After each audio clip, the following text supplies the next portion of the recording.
Comme chaque jeudi, nous retrouvons Flora Vidal. Bonjour Flora. Bonjour à tous. Bonjour, donc aujourd'hui, dans Eurotrain, nous allons voyager à Venise. Oui, tout à fait, direction Venise parce que le carnaval bat son plein. Dans une dizaine de jours, la ville change de visage et c'est le cas de le dire, puisqu'à cette période de l'année, tout le monde, ou presque, joue le jeu et porte un masque pour honorer cette tradition qui remonterait au XIIIe siècle. À cette époque, le carnaval était bien plus qu'une fête, puisqu'il endossait une réelle fonction politique. Il permettait, l'espace de quelques semaines, d'abolir les contraintes sociales. Comment, me direz-vous? Eh bien, grâce aux vêtements, ou plutôt grâce aux costumes, qui garantissaient à chacun l'anonymat et qui permettaient de remettre les nobles et le peuple sur un pied d'égalité.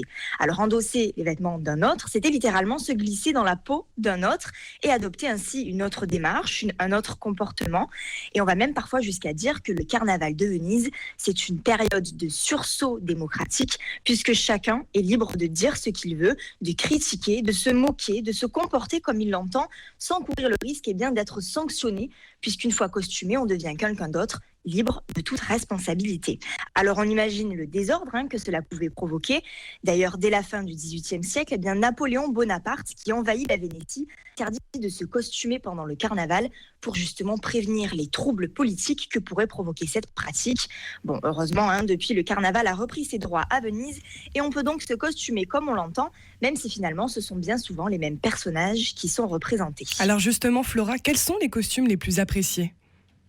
Alors les costumes traditionnels sont ceux qui remportent chaque année un franc succès, il faut le dire. Des costumes qui sont tout droit inspirés de la Commedia dell'arte.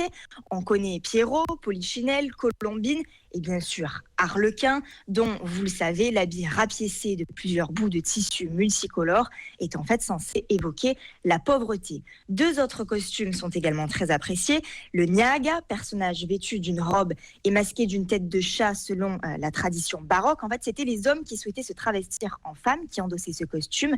Et puis enfin, le docteur de la peste, cet impressionnant personnage tout de noir vêtu et masqué d'une tête d'oiseau.